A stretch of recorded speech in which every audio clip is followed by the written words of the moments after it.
Hello प्यारे दोस्तों, आज हम तेरे इश्क में पागल एक रोमांटिक प्रेम कहानी का 19वां भाग लेकर आ गए हैं। तो चलिए आज की कहानी को शुरू करते हैं। क्रांत ने एक बार फिर सुहाना को अपने सीने से लगा लिया और कहा, ठीक है, मैं ज़बरदस्ती तुम्हारे साथ कुछ नहीं करूँगा। इसका मतलब यह नहीं है कि मैं तुम्हारे साथ कुछ करूँगा ही नहीं। मेरी फिजिकली डिज़ायर अब तुमसे पूरी नहीं करूँगा तो क्या किसी और के पास जाऊँ पूरी करने के लिए। सुहाना ने एक बार फिर अपना सिर ऊपर उठाया और विक्रांत के होठों पर अपना हाथ रखते हुए कहा, अभी बोला ना मैंने, ऐसी बातें मुझसे मत करो। अब चुपचाप सो जाओ और मुझे सोने दो। मुझे नींद आ रही है। कल सुबह मुझे नानी के घर भी जाना है। अब तुमने रात को मुझे परेशान किया तो मैं कल नानी को सब कुछ बता दूंगी। तुम मेरी नानी को जानते नहीं हो वह तुम्हारी क्या हालत करेंगी। अब विक्रांत ने हार मानते हुए कहा, okay fine, lost you won, अब सो जाओ। सुहाना उसके सीने से लगे हुए करीब आधे घंटे तक शिकायतें करती रही और शिकायतें करते करते नींद की आगोश में चली गई और कुछ ही देर बाद विक्रांत को उसकी गहरी सांसें अपने सीने पर महसूस हो रही थी। विक्रांत की आंखों में अब भी नींद नहीं थी। सुहाना के मन में भले ही विक्रांत के लिए फीलिंग्स ना हो, लेकिन विक्रांत के मन में सुहाना के लिए भर भर की फीलिंग्स थी। अब ये बात वह अपनी इस स्टूपिड बेबी को कैसे समझाए। उसने अपना सर उठाकर सुहाना की तरफ देखा जो एक लिटिल रैबिट की तरह उसके सीने से लगी सो रही थी। उसने प्यार से उसके सिर को चूम लिया और एक ठंडी सांस लेते हुए कहा, मुझे ही शौक था ना इस लड़की से शादी करने का। अब पता नहीं क्या क्या सिखाना पड़ेगा और खुद को थोड़ा कंट्रोल में रखना होगा, वरना तो ये पूरे शहर में तेरी हरकतों के पर्चे बांटते फिरेगी। फिर हंसते हुए धीरे से कहा, सही में सुहाना, तुम बहुत खतरनाक हो। तभी विक्रांत के फ़ोन पर एक मैसेज टोन बजी। विक्रांत ने अपना एक हाथ बढ़ाकर साइड टेबल से अपना फ़ोन उठाया और जैसे ही उस मैसेज को देखा, उसके चेहरे के भाव जो अभी कुछ वक्त पहले नॉर्मल थे, थोड़े सख्त हो गए। उसने एक नंबर डायल करके फ़ोन अपने कान में लगा लिया और सामने वाले को इंस्ट्रक्शन देते हुए कहा, मैं बस आधे घंटे में पहुंच रहा हूं, मेरा वेट करो। कहकर उसने फ़ोन डिस्कनेक्ट कर दिया और फिर उसने एक बार फिर सुहाना की तरफ देखा जो इस वक्त बहुत सुकून से विक्रांत से चिपक कर सो रही थी। उसने संभाल कर सुहाना को बगल से सुलाया और उसके बेड साइड की पिलो रख दिए, क्योंकि उसे पता था अगर विक्रांत उसे रात भर पकड़कर नहीं सोता है तो सुबह उसकी बीवी फर्श पर पसर कर सोती हुई मिलेगी और फिर उसे अच्छे से ब्लैंकेट से कवर किया। सुहाना सो जाते हुए बहुत ही मासूम सी प्यारी सी बच्ची लग रही थी। उसने प्यार से उसके होठों को एक बार किस किया, पर यह किस ज़्यादा लंबी नहीं चली क्योंकि थोड़ी ही देर में सुहाना एक बार फिर से कसमसाने लगी तो विक्रांत को उसे जल्दी छोड़ना पड़ा और फिर धीरे से कहा, माय क्यूट बेबी, मुझे पता है तुम अभी मुझसे प्यार नहीं करती हो, लेकिन जब करोगी ना तो बेइंतहा करोगी। तुम्हारे प्यार में भी वही जुनून होगा जो मेरे प्यार में है। कहकर उसने एक बार फिर सुहाना के माथे को लिया और बेड से उठ गया। दूसरा दिन रेहान शॉवर लेकर वॉशरूम से बाहर आया। उसकी नज़र सामने आड़ी टेढ़ी सोती हुई अपनी बीवी पर गई, जिसे देखकर रेहान के होठों पर एक स्माइल आ गई। उसे याद आया कि रात भर उसने रूहानी को कितना परेशान किया था। वो इतना ज़्यादा थक चुकी थी कि बीच में ही सो गई थी। वो रात में कई बार उसे धमकी देती रही कि वो उससे बात नहीं करेगी। रेहान ने ही सुबह उठकर उसे अपनी टी शर्ट पहनाई थी जो इस वक्त उसकी तक खिसक गई थी, जिसे देखकर रेहान ने अपना सिर ना में हिलाते हुए कहा, अब मैं फिर से कुछ करूँगा तो उसका रोना शुरू हो जाएगा, पर खुद को नहीं देखती है कि सोते हुए भी मुझे कर रही है यह लड़की भी ना। वह रूहानी के करीब गया और उसके ऊपर अच्छे से ब्लैंकेट डालते हुए उसकी फोरहेड को चूम लिया।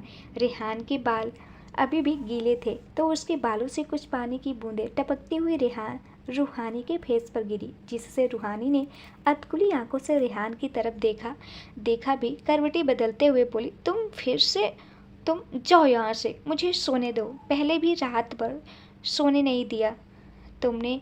मैं तुमने गुस्सा मैं तुमसे गुस्सा हूँ, तुमसे बात नहीं करूँगी, बहुत बुरे हो तुम। ऐसे ही बोलते बोलते वो वापस गहरी नींद में चली गई। सभी डाइनिंग टेबल पे बैठे हुए नाश्ता कर रहे थे। डाइनिंग टेबल पर इस वक्त बिल्कुल शांति छाई हुई थी, लेकिन वहाँ पर इस कोल्ड वार छिपी हुई थी। जहाँ रूहानी गुस्से से रेहान को घूर रही थी, वही रेहान डेविल स्माइल के साथ रूहानी को देख रहा था। कुछ ऐसे ही मिजाज सुहाना के भी थे। सुहाना मुंह फुलाए विक्रांत को देख रही थी। वही विक्रांत भी एक शैतानी स्माइल के साथ सुहाना को देख रहा था। लेकिन माहिरा और वीर दोनों का अलग ही सिस्टम चल रहा था। वीर शरारती स्माइल के साथ माहिरा को देख रहा था, वही माहिरा वीर को ऐसे देख थोड़ा शर्मा रही थी। दादी नाश्ता करते हुए कभी अपनी बहुओं को देखती तो कभी अपने पोतों को। वही दादाजी को इससे कोई मतलब ही नहीं था। दादी ने अपना गला साफ करते हुए कहा, क्या बात है, कुछ हुआ है क्या? तो सबसे पहले सुहाना बोल पड़ी, दादी मुझे आपसे कुछ कहना है। सुहाना के ऐसे कहते ही विक्रांत हैरानी से सुहाना को देखने लगा। उसे सुहाना की वह बात याद आ गई जब उसने धमकी दी थी, अगर उसने उसके साथ कुछ भी किया तो वह सबको बता देगी। उसने मन ही मन कहा, ये पागल लड़की कहीं सब कुछ बताने वाली तो नहीं है, क्या करूं मैं इसका? तभी दादी ने सुहाना से प्यार से पूछा, हाँ बोलो ना बेटा, क्या कहना है? तो सुहाना ने कहा, दादी मैं ना अब ऑफिस में जाना छोड़ रही हूँ और मुझे कॉलेज जाना है रेगुलर, इसलिए ना आज मैं नानी के घर जा रही हूँ अपनी बुक्स लेने। तो दादी ने कहा, अरे यह तो अच्छी बात है, और वैसे भी तुम पहले अपनी पढ़ाई पूरी करो, उसके बाद तुम्हें ऑफिस ज्वाइन करना हो तो कर लेना। वही विक्रांत ने सुहाना को आंखें दिखाते हुए कहा, पर तुम कॉलेज जाते हुए भी ऑफिस का काम संभाल सकती हो, तो पहले भी तो ऐसा कर रही थी ना? सुहानी ने चिढ़ते हुए कहा, हाँ कर रही थी, पर मैं अब दोनों चीज़ों को मैनेज नहीं कर सकती हूँ, इसलिए मुझे कॉलेज जाना होगा। पहले मैं अपनी पढ़ाई पूरी करूँगी, उसके बाद ही मैं ऑफिस ज्वाइन करने का सोचूंगी, समझे ना? दरअसल ये सुहाना विक्रांत से बचने के लिए कर रही थी, क्योंकि विक्रांत उसे ऑफिस में भी बहुत परेशान करता था। विक्रांत ने मुँह बनाते हुए मन ही मन कहा, कह तो ऐसे रही है जैसे टॉपर टॉपर रही हो, 50% लाने वाली टॉपर। अब दादी ने रूहानी से पूछा, रूहानी बेटा तुम बताओ, तुम्हें भी मुझे थोड़ी परेशान लग रही हो, क्या बात है? तुम्हारा चेहरा भी मुरझुराया हुआ है, क्या रात को ढंग से सोई नहीं? तो रूहानी ने मुंह बनाते हुए कहा, नहीं दादी ऐसी कोई बात नहीं है, बस वह आज सुबह थोड़ा सा थका हुआ फील कर रही हूँ इसलिए। वही रेहान अभी भी तिरछी स्माइल से रूहानी को ही देख रहा था, जिसे देखकर रूहानी को मन ही मन बहुत चिढ़ हो रही थी। तभी आंसू जो वही बैठे हुए नाश्ता कर रही थी, उसने विक्रांत की तरफ देखते हुए कहा, विक्रांत क्या तुम ऑफिस जाते वक्त मुझे मॉल छोड़ दोगे? आशु की बात सुनकर विक्रांत उसे मना करने ही वाला था कि तभी आशु ने एक बार फिर रिक्वेस्ट भरी आवाज़ में कहा, प्लीज़ विक्रांत मना मत करना, देखो मैं इतने वक्त बाद इस शहर में आई हूँ तो मुझे अब ढंग से यहाँ के रास्ते भी नहीं पता है, मुझे नहीं पता किस मॉल में मुझे अच्छे कपड़े मिलेंगे, तुम एक काम करो ना, तुम ही मुझे शॉपिंग करा दो। तो रेहान ने आशु की तरफ देखते हुए कहा, आशु तुम्हें शॉपिंग ही करनी है ना, तो रूहानी या माहिरा के साथ चली जाओ, वह तुम्हें अच्छी तरह से शॉपिंग करा देंगे। दरअसल रेहान नहीं चाहता था कि आशु विक्रांत के साथ जाए, पर आशु भी जिद करते हुए बोली, नहीं रेहान मुझे विक्रांत ले जाएगा, वैसे भी विक्रांत के साथ टाइम स्पेंड किए मुझे काफ़ी वक्त हो चुका है, और अब तो विक्रांत ने दोबारा मेरी दोस्ती कबूल कर ली है। तो वीर और रेहान ने हैरानी से विक्रांत की तरफ देखा। तभी विक्रांत ने आशु से कहा, आशना रेहान सही कह रहा है, तुम रूहानी या फिर माहिरा के साथ चली जाओ, वैसे भी मुझे ऑफिस आज जल्दी पहुंचना है तो मेरे पास वक्त नहीं होगा। विक्रांत की बात सुनकर आसना का चेहरा उतर गया। आसना को ऐसे उदास देखकर सुहाना ने कहा, अरे आशु तुम परेशान क्यों हो रही हो? तुम एक काम करो, मेरे साथ चलो, मैं तुम्हें शॉपिंग करवा दूंगी, मैं भी यहाँ के सारे मॉल्स को जानती हूँ, और चिंता मत करो, भाग भाव तौल करने में मैं कोई मुझसे जीत ही नहीं सकता है, तुम्हें अच्छा खासा सामान मैं सस्ते में दिलवा दूंगी। विक्रांत ने जब सुना कि सुहाना आशु के साथ जाने की बात कर रही है तो वह थोड़ा सा परेशान हो गया। उसने एक नज़र आसना की तरफ देखा जो सुहाना की बात सुनकर स्माइल कर रही थी। उसने सुहाना से कहा, ठीक है सुहाना, मैं तुम्हारे साथ ही चलूँगी। वैसे भी इसी बहाने हम थोड़ी बहुत बातें कर लेंगे, क्योंकि मैं जब से आई हूँ तुमसे ढंग से मिल भी नहीं पाई हूँ। विक्रांत को यह सही नहीं लगा, क्योंकि जब रेहान ने रूहानी और माहिरा के साथ जाने की बात आशु से कही तो आशु ने मना कर दिया, लेकिन सुहाना के साथ जाने के लिए वह जल्दी ही रेडी हो गई। ऐसे ही सुहाना को आसना के साथ अकेले नहीं जाने दे सकता, इसलिए उसने आशु से कहा, ठीक है आसना, मैं तुम्हें और सुहाना को साथ ले जाऊंगा। मैं भले ही मीटिंग थोड़ी डिले कर दूंगा, कोई बात नहीं। विक्रांत की हाँ सुनकर तो आसना एकदम खुशी से उठी और उसके गले ही लग गई। वही वीर और रेहान उसे घूर कर देखने लगा। दरअसल वह दोनों ही नहीं चाहते थे कि आसना और विक्रांत दोनों साथ में कहीं भी जाएं। यह एक बार फिर से आपस में दोस्त बने।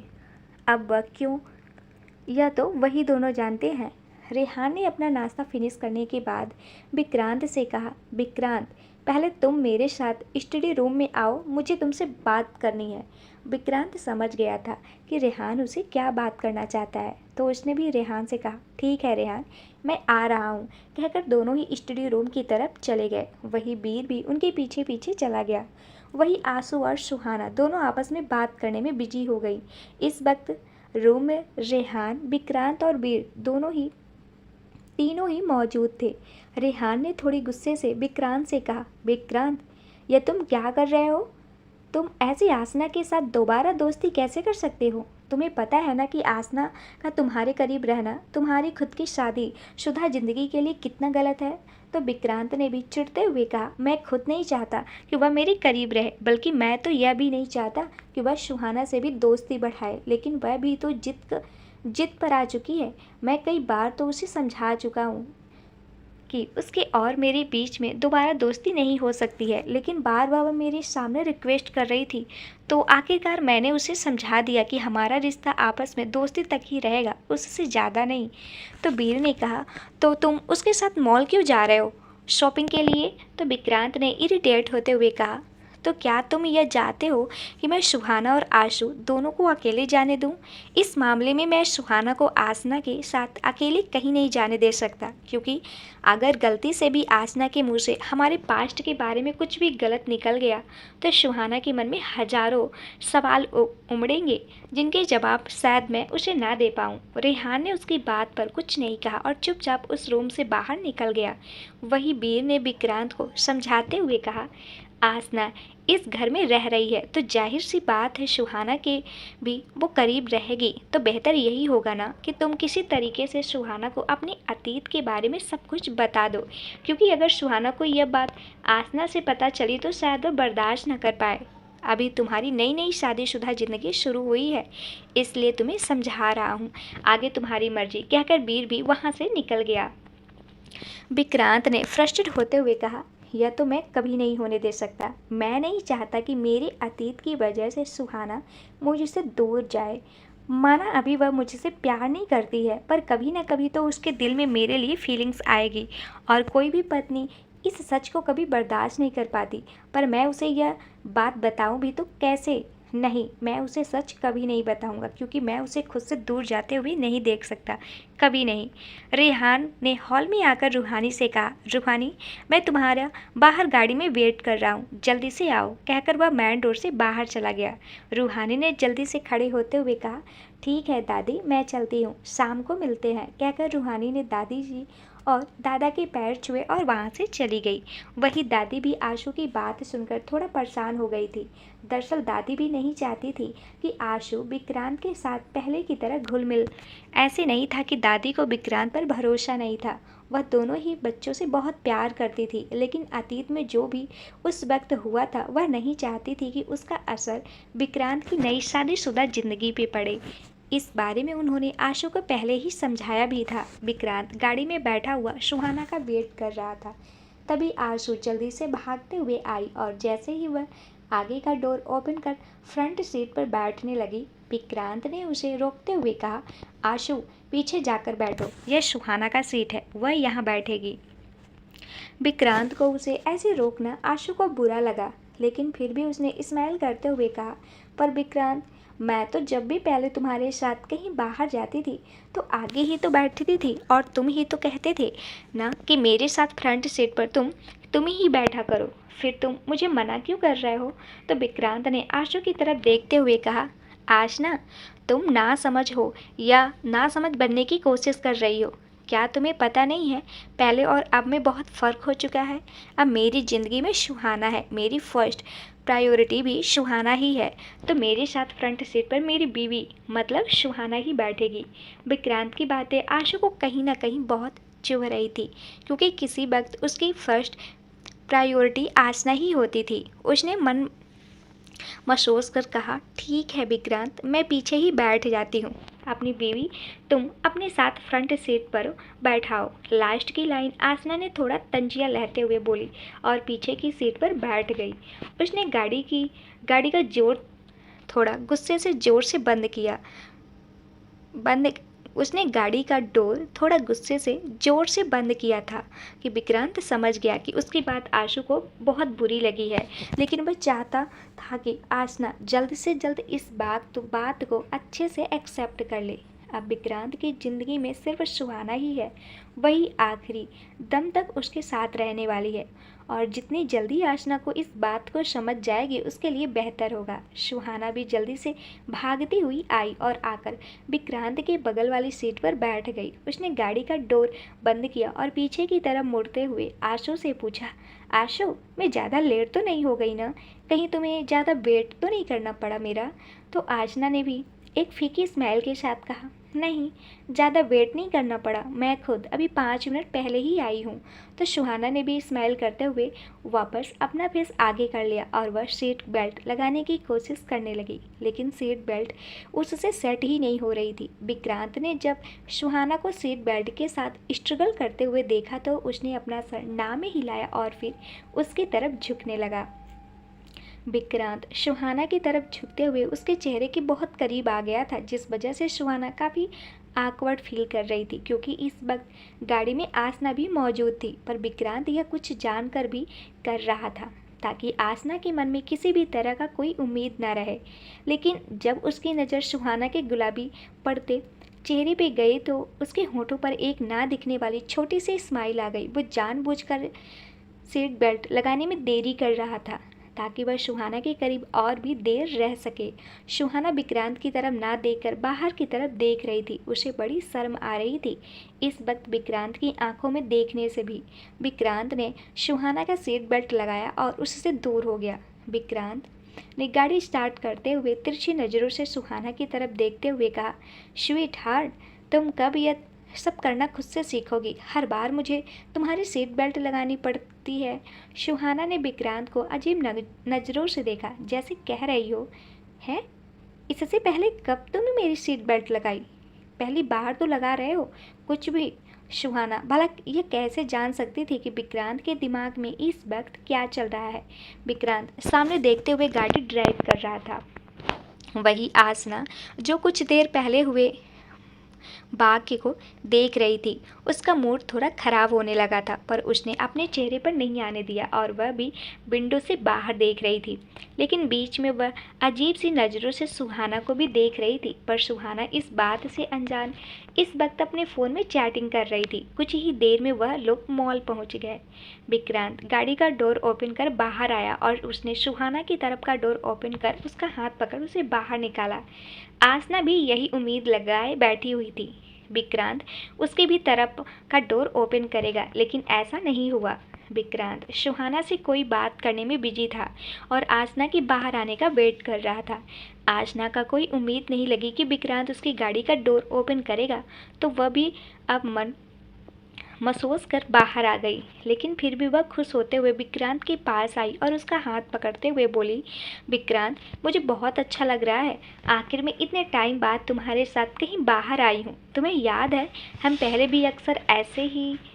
वह आगे कुछ बोलती तभी विक्रांत ने उसे घूर कर देखा, जिस वजह से आसना को चुप रहना पड़ा। लेकिन तभी सुहाना ने कहा, क्या क्या तुमने पहले भी विक्रांत के साथ बाहर आती थी? मतलब काफ़ी गहरी दोस्ती थी तुम दोनों की। इस बार आसना की बजाय विक्रांत ने जवाब दिया, जी हाँ, दोस्ती ही तो थी हमारी। उस वक्त भी हमारे साथ होता वीर भी होता था, है ना आसना? कहते हुए विक्रांत ने आसना को अजीब नज़रों से देखा, जिसे देखकर आसना को मन ही मन एक डर लगने लगा और उसने जल्दी से अपना सर हाँ में हिलाते हुए कहा, हाँ हाँ, वीर भी हमारे साथ ही होता था, वह भी मेरा दोस्त है ना, इसलिए। तो सुहाना ने आसना की बात पर स्माइल किया। विक्रांत ने सुहाना का हाथ पकड़ा और आगे बढ़ गया। वही आसना पीछे ही रह गई, लेकिन वह भागते हुए एक बार फिर विक्रांत के पास आई और उसकी दूसरी तरफ उसका हाथ पकड़ते हुए कहा, मुझे कहाँ छोड़कर जा रहे हो? मैं भी तो तुम्हारे साथ ही हूँ ना। तो विक्रांत ने बातों ही बातों में अपना हाथ छुड़ाते हुए कहा, हाँ तो तुम जल्दी चलो ना, तुम्हें रुकने के लिए किसने कहा था? अब पूरे टाइम विक्रांत का पूरा ध्यान सुहाना की ही तरफ था और वह उसके लिए ही ड्रेसेस पसंद कर रहा था, लेकिन सुहाना का शॉपिंग में कोई इंटरेस्ट नहीं था। उसे तो बस अपनी नानी के घर जाने का ही जल्दी हो रही थी, लेकिन विक्रांत उसके लिए चीज़ें खरीदे ही जा रहा था, क्योंकि सुहाना आज पहली बार विक्रांत के साथ शॉपिंग पे आई थी। आशना ने भी कई बार कोशिश की थी कि विक्रांत उसके लिए भी कुछ पसंद करे। वह बार बार कुछ ड्रेसेस लाकर विक्रांत को दिखा रही थी, पर विक्रांत जैसे उसके ड्रेसेस को देखने की फॉर्मेलिटी ही कर रहा था। उसने तो सोचा था वह आज विक्रांत के साथ आएगी, उसके साथ टाइम स्पेंड करेगी और पहले की तरह ही इस शॉपिंग काफ़ी इंजॉय भी करेगी, पर विक्रांत का ध्यान तो पूरी तरह से सुहाना पर था, जिस वजह से उसका मूड खराब होने लगा। लेकिन फिर भी वो उसके सामने स्माइल ही कर रही थी, क्योंकि वह नहीं चाहती थी कि विक्रांत उसे लेकर कुछ गलत समझे। शॉपिंग होने के बाद तीनों ही फूड कोर्ट की तरफ बढ़ दिए। विक्रांत ने सुहाना से उसकी फेवरेट डिश के बारे में पूछा तो सुहाना ने कहा, अरे मैं तो सब कुछ खा लेती हूँ, खाने के नाम पर नखरे नहीं करती हूँ। तो विक्रांत ने स्माइल करते हुए सुहाना को ऊपर से नीचे तक देखा और मन ही मन कहा, हाँ वह तो मुझे दिख ही रहा है, मेरी चब्बी क्यूट लिटिल वाइफ। पर जो भी है, तुम हो तो हॉट। उफ। कुछ ही देर में सभी ने अपनी अपनी फेवरेट डिश ऑर्डर की और चुपचाप खाने लगे। आसना बार बार विक्रांत से बातें करना चाह रही थी, तो किसी न किसी टॉपिक पर बार बार विक्रांत से कुछ पूछ रही थी। विक्रांत भी खाते हुए उसकी बातों का जवाब सिर्फ हाँ या ना में ही दे रहा था, जैसे उसे आसना की बातों में कोई इंटरेस्ट ही ना हो। कुछ देर बाद ही सुहाना वॉशरूम के लिए चली गई। अब टेबल पर सिर्फ विक्रांत और आसना ही बैठे हुए थे। विक्रांत खाना खाते हुए अपने फ़ोन में कुछ देख रहा था। आसना को यह एक सही मौका लगा, क्योंकि सुहाना इस वक्त उनके आसपास मौजूद नहीं थी। आसना ने कुछ सोचते हुए विक्रांत से कहा, विक्रांत तुम मुझे इतना इग्नोर क्यों कर रहे हो? तुमने ही तो कहा था ना कि अब हम दोनों दोस्त फिर से दोस्त, पर तुम तो बार बार मुझे इग्नोर किए ही जा रहे हो। तुम तो ऐसे जता रहे हो कि यहाँ पर तुम सुहाना के साथ आए हो और मैं तुम्हारे साथ हूँ ही नहीं। तो विक्रांत ने अपना फ़ोन बंद कर टेबल पर रखते हुए कहा, हाँ तो तुम्हें शॉपिंग करनी थी तो मैं तुम्हें शॉपिंग के लिए ले आया हूँ ना, तुम्हें तो उसी की तरफ ध्यान लगा। और तुम क्या चाहती हो? तो आसना ने मुंह बनाते हुए कहा, तुमने सुहाना के लिए तो सारी ड्रेस पसंद की, पर तुमने एक बार भी मेरे लिए कोई ड्रेस पसंद नहीं की। मैं तुमसे अपनी ड्रेसेस को लेकर सिर्फ सजेशन ही तो मांग रही थी ना, पर तुमने तो एक बार देखा भी नहीं। अगर हमारे बीच वो सब ना हुआ होता तब भी क्या तुम मेरे साथ ऐसे ही बिहेव करते? कहते हुए आसना की आंखें नम हो गई। विक्रांत को अब थोड़ा सा फील हुआ कि वह कुछ ज़्यादा ही रूड हो रहा है। उसने कहा, ठीक है आसना, पर वह क्या है ना कि मैं जब भी अपनी बीवी के साथ होता हूँ तो मुझे और लोग नज़र ही नहीं आते हैं। विक्रांत को महसूस हो रहा था कि आसना जेलस फील कर रही है, क्योंकि विक्रांत पहले उसे काफ़ी हद तक पैम्पर करता था। विक्रांत के दो दिन की शुरुआत भी आसना से ही होती थी, तो जाहिर सी बात है आसना आज भी यही एक्सेप्ट कर रही थी कि विक्रांत उसी पर ही ध्यान देगा। लेकिन फिर भी विक्रांत का थोड़ा सा अलग लगा। उसे आसना के साथ इतना रूड नहीं होना चाहिए, थोड़ा बहुत ध्यान तो आसना की तरफ भी दे ही सकता था। तो विक्रांत ने अपनी नर्म आवाज़ में कहा, देखो आसना, तुम जैसा सोच रही हो वैसा कुछ भी नहीं है, पर ठीक है अब तुम बताओ मैं तुम्हारी नाराज़गी दूर करने के लिए क्या करूं? विक्रांत की बात सुनकर आसना के फेस पर स्माइल आ गई।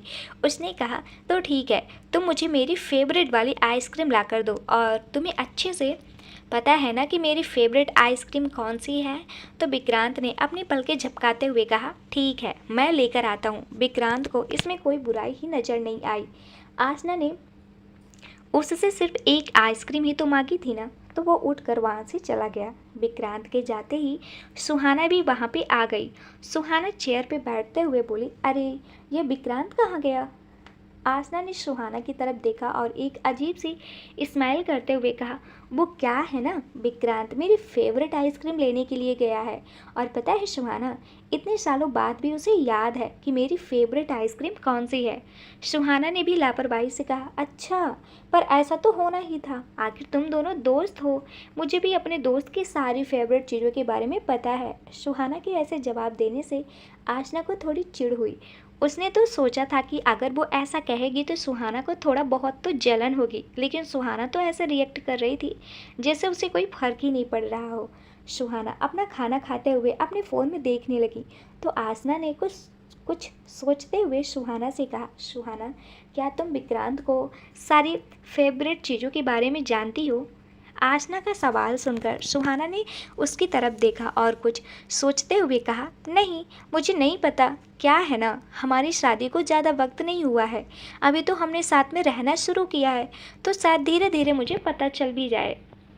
फिर आसना ने दोबारा पूछा, पर मुझे विक्रांत की सारी पसंद नापसंद के बारे में सब पता है कि विक्रांत को कौन सा कलर पसंद है, खाने में क्या क्या पसंद है। और तुम्हें पता है, आज से कुछ साल पहले तक जब मैं यहाँ रहती थी, विक्रांत की सब चीज़ें मैं खुद ही पसंद करती थी और मेरी पसंद ही की हुई चीज़ें विक्रांत को बहुत अच्छे से पसंद आ जाती थी। सुहाना ने स्माइल करते हुए कहा, अरे वाह, फिर तो बहुत पक्की वाली दोस्ती थी तुम दोनों की। तो आसना ने कहा, हाँ, कह सकती हो, पक्की वाली दोस्ती से भी ज़्यादा। सुहाना ने आसना से इस बात पर ज़्यादा गौर नहीं किया। दरअसल वह फ़ोन में अपनी किसी दोस्त से चैटिंग कर रही थी, तो उसका ज़्यादातर ध्यान उस चैटिंग की तरफ था। फिर आसना ने एक बार फिर उससे पूछा, सुहाना, एक बात बताओगी? तो सुहाना ने बिना ही आसना की तरफ देखते हुए कहा, हाँ, पूछो ना। एक क्या, मैं तो 10 बातें बताऊंगी। तो आसना ने उसकी बात पर हंसते हुए कहा, नहीं, तुम मुझे एक ही बात का जवाब दो। मैंने कोई तुम्हारा एग्ज़ाम थोड़ी ना लेना है जो तुमसे 10 बातें पूछूंगी। तो सुहाना ने भी हंसते हुए कहा, ठीक है, पूछो, क्या पूछना है? तो आसना ने कुछ सोचते हुए पूछा, सुहाना, तुम और विक्रांत पहली बार कब मिले थे? मतलब कितने वक्त पहले मिले थे? तो सुहाना ने अपना फ़ोन साइड में रखते हुए कहा, शायद 2-2.5 महीने पहले। आसना ने हैरानी से पूछा, सिर्फ 2-2.5 महीने पहले ही तुम मिले और तुम दोनों को इतना प्यार हो गया कि तुम दोनों ने शादी कर ली? आसना के सवाल पर सुहाना ने हंसते हुए कहा, नहीं, प्यार वार हमारे बीच नहीं हुआ था, वह बस विक्रांत ही था जिसे मुझसे शादी करनी थी। आसना को सुहाना का यह जवाब कुछ अच्छा नहीं लगा। उसने तो सोचा था कि शायद सुहाना ही विक्रांत के पीछे पड़ी होगी, तभी विक्रांत ने उससे शादी की होगी, लेकिन यहाँ तो विक्रांत खुद सुहाना से शादी करना चाहता था। आसना ने एक बनावटी हैरानी के साथ पूछा, तो क्या यह तुम दोनों की लव मैरिज नहीं थी? तो सुहाना ने कहा, पता नहीं, इसे हाफ लव मैरिज कह सकती हो। तो सुहाना ने थोड़ा अजीब एक्सप्रेशन के साथ पूछा, हाफ लव मैरिज, वह क्या होता है? तो सुहाना ने कहा, शायद वह जिसमें एक इंसान को प्यार होता है और दूसरे को नहीं। वैसे ही विक्रांत को मुझसे प्यार हो गया, और वह भी जबकि मैंने उसकी नाक में दम कर रखा था, और वह तो मैं आज भी करती हूँ। बहुत शौक था ना मुझसे शादी करने का, लेकिन मुझे विक्रांत से प्यार नहीं हुआ। यह सुनकर कि विक्रांत को सुहाना से प्यार हुआ है, इसलिए उसने शादी की। और आसना को अपना दिल डूबता सा महसूस हुआ, लेकिन कहीं ना कहीं उसके दिल को तसल्ली भी थी, यह जानकर कि सुहाना विक्रांत से प्यार नहीं करता है। और यह सोचकर उसके होठों पर एक छोटी सी स्माइल आ गई। अभी वह सुहाना से कुछ और भी पूछना चाहती थी कि तभी विक्रांत वहां आ गया, इसलिए उसने अपने कुछ सवालों को पेंडिंग में ही छोड़ दिए। विक्रांत ने बैठते हुए एक आइसक्रीम का कॉर्न आसना की तरफ बढ़ा दी। आसना ने खुद खुश होकर वह कॉर्न ले ली और कहा, थैंक्स विक्रांत, मुझे बहुत अच्छा लगा कि आज भी तुम मेरी फेवरेट सभी चीज़ों के बारे में जानते हो। पर विक्रांत ने उसकी बातों पे कोई ध्यान नहीं दिया और दूसरी कॉर्न सुहाना की तरफ बढ़ाते हुए कहा, यह लो, यह तुम्हारे लिए। तो सुहाना ने हैरानी से कहा, अरे ये तो मेरी फेवरेट फ्लेवर की आइसक्रीम है। तुम्हें कैसे पता कि मुझे यही फ्लेवर पसंद है? तो विक्रांत ने स्माइल करते हुए कहा, वाइफी, तुम्हें क्या पसंद है और क्या ना पसंद है मुझे सब पता है। इस बारे में मुझे तुमसे पूछने की ज़रूरत नहीं पड़ती है। अब जल्दी से आइसक्रीम फिनिश करो, फिर मुझे ऑफिस के लिए भी निकलना है। सुहाना ने जल्दी से कहा, अरे मैं तो भूल ही गई, मुझे नानी के घर भी तो जाना है। तो सुहाना ने चेयर से खड़े होते हुए कहा, चलो विक्रांत, तुम जल्दी से मुझे नानी के घर छोड़ दो, मैं ये आइसक्रीम तो रास्ते में भी खा सकती हूँ। तो विक्रांत भी कहा, हाँ ये भी ठीक है, चलो तुम इसे गाड़ी में ही खा लेना। फिर उसने आसना की तरफ देखा जो कौन के लिए उन दोनों की तरफ देख रही थी। दरअसल आशना को कुछ देर पहले जो खुशी मिली थी वह जैसे आइसक्रीम की तरह ही ठंडी पड़ गई थी। यह जानकर कि विक्रांत सुहाना की पसंद नापसंद के बारे में सब जानता है। तभी विक्रांत की आवाज़ से वह अपने ख्यालों से बाहर आई। विक्रांत ने आशना से कहा, आशना, मैंने फ़ोन करके ड्राइवर को घर से बुला लिया है और वह नीचे तुम्हारा वेट कर रहा है। तुम ड्राइवर के साथ घर चली जाओ। मैं सुहाना को उसके नानी के घर छोड़कर ऑफिस के लिए निकल जाऊंगा। आसना ने एक फीकी स्माइल के साथ अपना सर हाँ में हिलाया और उनके पीछे पीछे चल दी। गाड़ी ड्राइव करते हुए विक्रांत बार बार सुहाना की तरफ देख रहा था जो बड़े ही बचकाना तरीके से आइसक्रीम खा रही थी। थोड़ी बहुत आइसक्रीम उसकी फ्लफी लिप्स पर भी लगी हुई थी जिसे वो बार बार अपनी जीभ से लिक कर रही थी। सुहाना की ऐसी हरकतें देख विक्रांत का गला सूख रहा था। विक्रांत हालांकि बार बार वहाँ से ध्यान हटाने की कोशिश कर रहा था, लेकिन फिर भी रह रहकर उसकी नज़रें बार बार सुहाना की तरफ जा रही थी जो बिना यह ध्यान दिए कि उसकी ऐसी हरकतों का विक्रांत पर क्या असर हो रहा है। वह मज़े से अपनी आइसक्रीम इंजॉय कर रही थी। सुहाना जैसे ही अपनी रसीली गुलाबी जीभ को बाहर निकालकर अपने सॉफ्ट गुलाबी होठों पर फेरती, वैसे ही विक्रांत का दिल एकदम से धड़कने लगता। उसने स्टीयरिंग को कसकर पकड़ लिया और जैसे खुद के इमोशन पर कंट्रोल करने की कोशिश कर रहा हो। वह बार बार अपना सलाइवा गटकते हुए अपने गले को तर्क करने की कोशिश कर रहा था जो इस वक्त सूखता ही जा रहा था। लेकिन जब उसके लिए यह सब कंट्रोल से बाहर हो गया तो उसने झटके से गाड़ी रोड के साइड में रोक दी। सुहाना ने हैरानी से विक्रांत की तरफ देखा और कहा, क्या हुआ, गाड़ी खराब हो गई क्या? मैंने तो पहले ही कहा था तुम्हारी खटारा गाड़ी मेरी चंपा चमेली के सामने कुछ भी नहीं। तभी उसके मुंह में से एक हल्की सी चीख निकली क्योंकि विक्रांत ने उसकी बात का जवाब दिए बिना ही उसकी बाह पकड़कर झटके से उसे अपनी गोद में बैठा लिया। विक्रांत ने यह इतनी जल्दी किया था कि सुहाना को समझ ही नहीं आया कि वह क्या हो रहा है। उसने विक्रांत से कुछ पूछने के लिए अपना मुंह खोला ही था कि तभी विक्रांत ने उसके बालों को पीछे से पकड़कर उसके पर अपने होंठ रख दिए। अभी तक जो सुहाना मज़े से आइसक्रीम का टेस्ट ले रही थी, अब विक्रांत उसके इस स्ट्रॉबेरी फ्लेवर होठों का टेस्ट ले रहा था। उसके होठों की आसपास की जगह को कर रहा था और उसके होठों को ऐसे ही कर रहा था जैसे सुहाना कुछ देर पहले आइसक्रीम को खा रही थी। सुहाना आंखें बड़ी किए विक्रांत को देख रही थी, वही विक्रांत आंखें बंद किए सुहाना के डॉट डॉट करते हुए जैसे उसका पूरा टेस्ट ले रहा था। हर बीतते पल के साथ वो और भी डीपली और होकर डॉट किस कर रहा था। वो अपनी टंग उसके छोटे से मुंह में डॉट कर उसकी जूसी जीभ के साथ खेल रहा था और बीच बीच में उसे भी कर रहा था जिससे सुहाना को अपनी बॉडी के अंदर एक गुदगुदी सी महसूस हो रही थी। लेकिन विक्रांत के काफ़ी देर तक ऐसा करने से सुहाना को सांस लेने में दिक्कत होने लगी, इसलिए वह अपने छोटे छोटे हाथों से विक्रांत के कंधे पर मारने लगी ताकि वह उसे छोड़ दे। लेकिन विक्रांत उसे तब तक नहीं छोड़ने वाला था जब तक कि वह पूरी तरह से सेटिस्फाइड नहीं हो जाता। विक्रांत का एक हाथ जहां सुहाना के बालों को सहला रहा था और दूसरा हाथ सुहाना की पतली डॉट को जोर से रब कर रहा था जो वो जब भी सुहाना को किस करता था तो उसके करीब आता था तो खुद को वाइल्ड होने से रोक नहीं पाता था। जब विक्रांत को पूरी तरह से सेटिस्फाइड हो गया तो उसने सुहाना के होठों को छोड़ दिया। वही सुहाना हैरानी और थोड़े गुस्से वाले एक्सप्रेशन के साथ विक्रांत को घूर रही थी। तो विक्रांत ने उसके होठों को डॉट डॉट करते हुए कहा, तुम अकेले अकेले आइसक्रीम खा रही थी, क्या तुम्हें एक बार भी मुझे ऑफ़र करना सही नहीं समझा?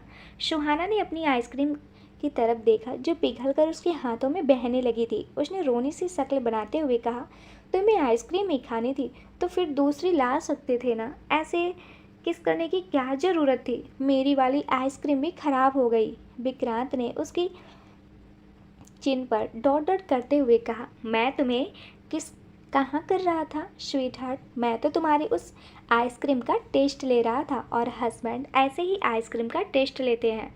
विक्रांत सुहाना की आंखों में देखते ही अपनी राइट हैंड से विंडो ओपन कर दी तो सुहाना ने आइसक्रीम की वह पिघली हुई कोन बाहर फेंक दी। इससे पहले कि सुहाना टिश्यू पेपर उठाने के लिए अपना हाथ आगे बढ़ाती, विक्रांत ने उसके हाथ को पकड़ लिया जिसकी उंगलियों पर पूरी तरह से पिघली हुई आइसक्रीम लगी हुई थी। विक्रांत ने सुहाना की आंखों में देखते हुए ही उस आइसक्रीम को लिक करना शुरू कर दिया। विक्रांत की ऐसी हरकत से सुहाना को बहुत ही अजीब सा फील हो रहा था, जैसे पेट में कुछ गुदगुदी सी महसूस हो रही थी। सुहाना भले ही इस फीलिंग्स को ना पहचान पा रही हो, लेकिन यह सही था कि विक्रांत के अब ऐसे छूने से उसकी बॉडी में कुछ अजीब से एहसास होते थे। विक्रांत जैसे जैसे अपनी टंग से उस आइसक्रीम को कर रहा था, सुहाना का फेस शर्म से गुलाबी होने लगा। उसके दिल की धड़कन एकदम से बढ़ गई थी, जिसे विक्रांत भी महसूस कर पा रहा था। सुहाना के ऊपर उसके टच का असर होने लगा था। यस महसूस कर विक्रांत के होठों पर स्माइल आ गई और ऐसे ही लिक करते हुए उसने सुहाना की उंगलियों को से वह आइसक्रीम साफ कर दी थी। उसके सॉफ्ट हाथों को किस करते हुए कहा, आइसक्रीम वाकई में बहुत टेस्टी थी, मैं सोच रहा हूँ कि और आइसक्रीम खाने चलते हैं। सुहाना विक्रांत के सीने पर हाथ रख उससे दूर हुई और आकर अपनी सीट पर बैठ गई और हड़बड़ाते हुए बोली, मुझे नहीं खानी कोई भी आइसक्रीम और आज के बाद मैं तुमसे कभी नहीं कहूँगी। कहते हुए सुहाना बाहर देखने लगी क्योंकि उसका फेस अभी भी बहुत गुलाबी हो रहा था। उसे अपना चेहरा गर्म फील हो रहा था और वह नहीं चाहती थी कि विक्रांत इस हालत में उसे देखे। वही विक्रांत उसकी हर हरकत से समझ गया कि उसकी बीवी उससे शर्मा रही है, तो उसने भी उसे ज़्यादा परेशान करना सही नहीं समझा और गाड़ी स्टार्ट कर आगे बढ़ गया। वही रेहान का केबिन का डोर ओपन कर अंदर आया और आकर सोफे पर पसरते हुए बोला, ओ माय गॉड, कितना काम करना पड़ता है मुझे, पता नहीं मुझे समझ नहीं आता अगर मैं एक दिन ऑफिस ना आऊँ तो यह ऑफिस इधर का उधर हो जाए। रेहान जो बीर की बेतुकी बातों को सुनकर अनदेखा कर रहा था, वह अपने लैपटॉप पे काम में ही बिजी रहा और उसने बीर को किसी बात का कोई जवाब नहीं दिया। जब बीर ने देखा कि रेहान उसकी बात को सुन ही नहीं रहा है तो उसने थोड़ा तेज आवाज़ में कहा, किसी को मेरी फिक्र भी है कि नहीं, सबने अपने अपने काम का बोझ मेरे कंधों पर डाल रखा, एक बार भी नहीं सोचा कि मेरी खुद की भी पर्सनल लाइफ है। अब रेहान ने अपनी आई रोल करते हुए कहा, शाम को तुम जल्दी घर पहुंच जाते हो अपनी पर्सनल लाइफ को एंजॉय करने के लिए, ऑफिस भी तुम देर से आते हो क्योंकि तुम्हें अपनी पर्सनल लाइफ में एंजॉय जो करना है उसमें भी तुम दुनिया भर के नखरे दिखाते हो। अपनी यह बकवास बंद करो और मुझे बताओ उस खन्ना के साथ मीटिंग कब है। रेहान की बात सुनकर बीर ने मुंह बनाया और आकर उसके सामने चेयर पे बैठते हुए कहा, मेरी तो किसी को कोई फिक्र ही नहीं, पता नहीं मेरा क्या होगा, और कर देना उस खन्ना के साथ मीटिंग अरेंज, आज दोपहर का ही मीटिंग है, चले जाना। रेहान ने एक नज़र बीर की तरफ देखा और वापस अपनी नज़रें लैपटॉप पे जमाते हुए कहा, चले जाने से तुम्हारा क्या मतलब है बीर, तुम मेरे साथ चल रहे हो। तो फिर से कहा, सांस मत लेने देना तुम मुझे बिल्कुल भी, है ना, काम करवा कर मार दोगे। तो रेहान ने इरिटेट होकर लैपटॉप से अपनी नज़रें हटाई और कहा, बीर मुझे लगता है तुम यहाँ काम करते हुए थोड़ा ज़्यादा ही परेशान हो रहे हो, तो क्यों मैं तुम्हें कहीं और जगह भेज दूँ, हमारी दूसरी ब्रांच में। बीर ने खुश होते हुए कहा, अरे हाँ यार, यह आइडिया तो मेरे दिमाग में आया ही नहीं। जल्दी से मुझे कहीं अच्छी सी जगह भेज दो, जैसे यूएस। मैं अपनी बीवी को भी लेकर चला जाऊंगा। रेहान ने उसे घूरते हुए कहा। और फिर कहाँ? यूएस में नहीं, साउथ अफ्रीका में, क्योंकि वहाँ की कंपनी में थोड़ी बहुत दिक्कत आ रही है। तो मैं सोच रहा हूँ, इतना जिम्मेदार बंदा अगर वहाँ चला जाए तो उस प्रॉब्लम को अच्छी तरीके से सॉल्व भी कर लेगा। और तुम तो हो ही हम सबसे ज़्यादा रिस्पॉन्सिबल मैन। तो चलो पैकिंग शुरू करो अभी जाकर, और कल ही तुम्हें साउथ अफ्रीका के लिए निकलना है। बीर ने हड़बड़ी से खड़े होते हुए कहा। तुम्हें शर्म नहीं आती रेहान? तुम मुझे साउथ अफ्रीका भेज रहे हो? तुम्हें पता भी है ना हमारी वह ब्रांच किस लोकेशन पर है, जहाँ चारों तरफ जंगल ही जंगल है, आदिवासी बसे हुए हैं। वहाँ जाकर मैं अपना हनीमून कैसे मनाऊंगा बोलो? तो रेहान ने लापरवाही से कहा। हाँ तो मत ले जाना ना माहिरा को वहाँ पर। अगर तुम वहाँ से वापस लौट आए, वह भी साबुत, तो मनाते रहना हनीमून। किसने रोका है? बीर ने अपनी आंखें बड़ी करके रेहान को देखा और कहा। तुम तो मुझे मेरे दोस्त कम और दुश्मन ज़्यादा नजर आते हो। नहीं जाऊँगा, मैं कहीं पर भी नहीं जाऊँगा, नहीं जाऊँगा और बिल्कुल नहीं जाऊँगा। कर लो जो करना तुम्हें करना है, कहकर वो मुंह फुलाकर वापस चेयर पे बैठ गया। रेहान ने हंसते हुए अपना सर ना में हिलाया और कहा। ठीक है, तुम्हें हनीमून ही मनाना है ना, तो कल ही निकलो यूएस के लिए। 10 से 15 दिन वहाँ काम है, तो अपना हनीमून भी इंजॉय कर लेना। रेहान की बातें सुनकर बीर एकदम से खुश होकर चीखा। क्या? क्या? तुम वाकई में मुझे भेज रहे हो? रेहान ने कहा। हाँ, भेज रहा हूँ, और अगर तुम्हें पसंद नहीं है तो मैं ये प्लान कैंसिल कर देता हूँ। तो बीर जल्दी से रेहान की चेयर के पास आया और उसे ज़ोर से गला लगाते हुए कहा। नहीं यार, तुम ऐसा मत करो। मैं तो कब से तड़प रहा हूँ माहिरा के साथ कहीं बाहर हनीमून मनाने जाने के लिए। तो ही मेरा सच्चा दोस्त है, बाकी सारी दुनिया बेकार है। रेहान उसे दूर करने की कोशिश करते हुए बोला। दूर रह, ये क्या लड़कियों की तरह चिपक रहा है? कहकर उसने बीर को खुद से दूर धकेल दिया और अपनी शर्ट ठीक करने लगा। बीर ने बत्तीसी दिखाते हुए कहा। वो एक्साइटमेंट से थोड़ा ज़्यादा ही। बीर चेयर पे बैठते हुए। अच्छा, वो खन्ना के साथ मीटिंग मैं देख लूँगा। तुम तो मिस्टर सिंह के साथ ही मीटिंग संभाल लेना, जो आज दोपहर 3 बजे है। ठीक है, ठीक है, तुम जाओ और मुझे मेरा काम करने दो, रेहान ने कहा और वापस अपने लैपटॉप पे काम करने लगा। वीर खुशी से अपनी चेयर से खड़ा हुआ और कहा। बस यह दोपहर की मीटिंग खत्म करके और उस खन्ना को निपटा के उसके बाद मैं घर जा रहा हूँ। आखिर मुझे कल यूएस जाने की तैयारी जो करनी है माहिरा के साथ, कहकर वो रूम से बाहर निकल गया। रेहान ने एक नज़र बीर को जाते हुए देखा और अपना सर नामे हिलाते हुए कहा। यह कभी नहीं सुधरेगा। बीर के जाने के कुछ देर बाद ही रूहानी रेहान के केबिन में आई और उसके सामने एक फाइल रखते हुए बोली। रेहान, यह है मिस्टर सिंह के साथ होने वाली डील की हमारी फाइल। तो एक बार इसे चेक कर लो, ताकि कोई भी किसी भी तरह की गलती इसमें हो तो मैं उसे ठीक कर सकूं। रेहान ने बिना रूहानी की तरफ देखे कहा। ठीक है, तुम इसे यहीं रख दो और मैं अभी कुछ देर बाद देख लूँगा। फ़िलहाल मैं कुछ काम निपटा रहा हूँ। रूहानी ने फाइल डेस्क पे रखी और जैसे ही वो जाने के लिए मुड़ी, रेहान ने अपनी सख्त आवाज़ में कहा। मैंने तुम्हें जाने के लिए कहा क्या? रूहानी वापस पलटी और हैरानी से रेहान को देखते हुए बोली। तो फिर और क्या करूँ मैं? मुझे और भी तो काम करने है ना? रेहान ने जब लैपटॉप की स्क्रीन से अपनी नज़र हटाकर रूहानी की तरफ देखा और कहा। मैंने तुम्हें जाने के लिए नहीं कहा, तो इसका मतलब तुम बिना मेरी परमिशन के इस रूम से बाहर नहीं जा सकती हो। वापस आओ। रूहानी ने उसे देखा और मन ही मन कहा। इसे क्या हुआ?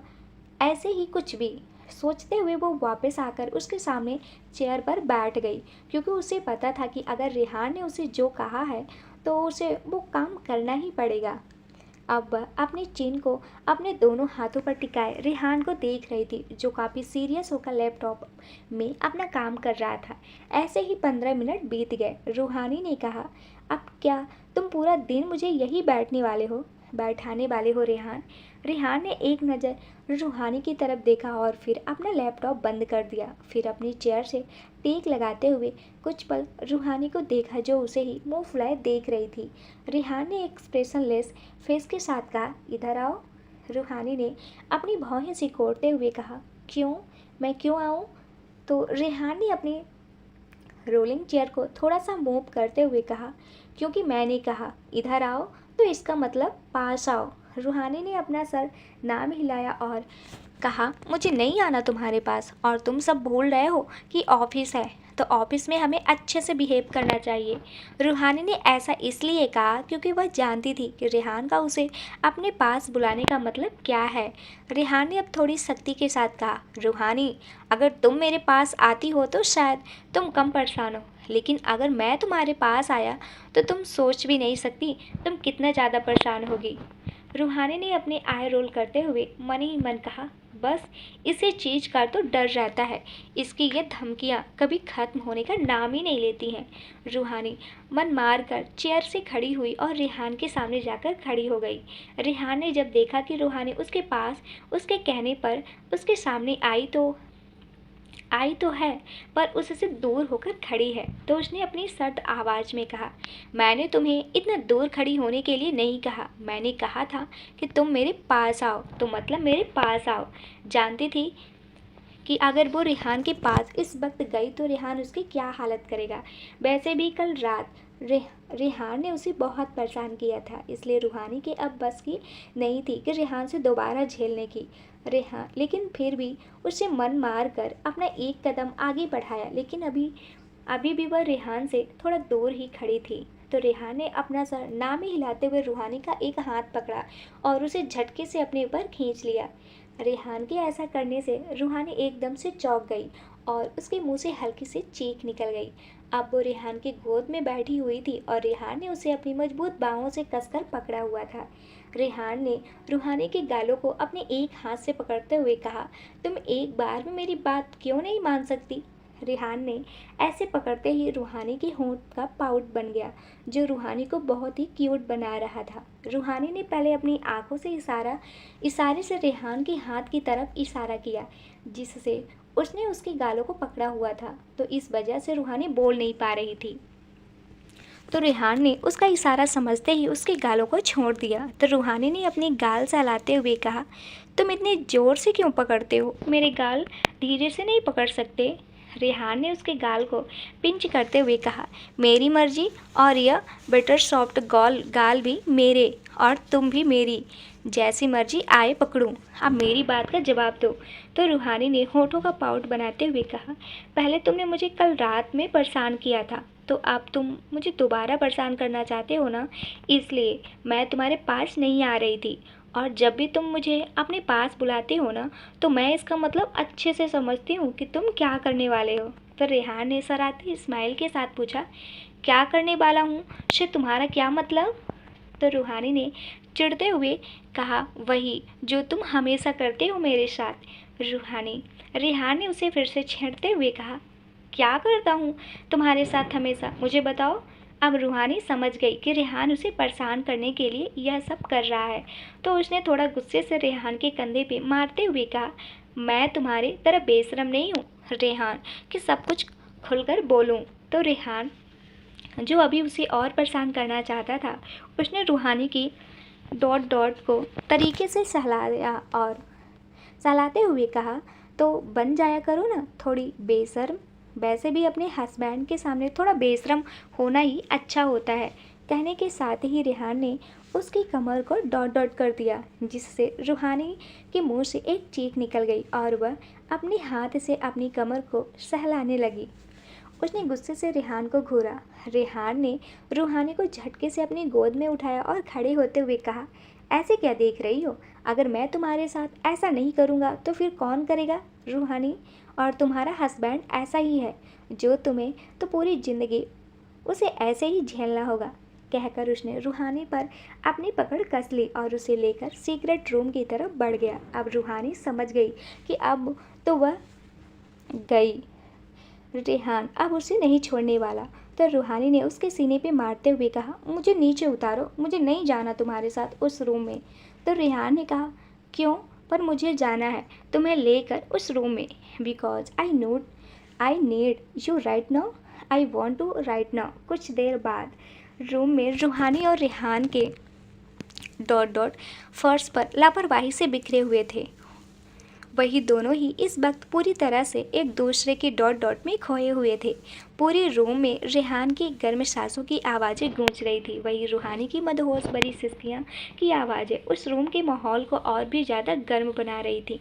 रूहानी ने थकी आवाज़ में कहा, रेहान छोड़ो ना मुझे, मैं थक गई हूँ।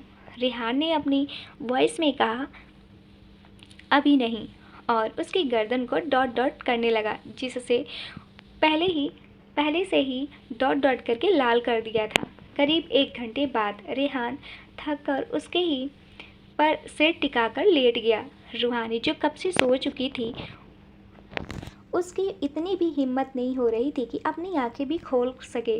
कुछ देर बाद रेहान ने अपना चेहरा उठाकर रूहानी की तरफ देखा।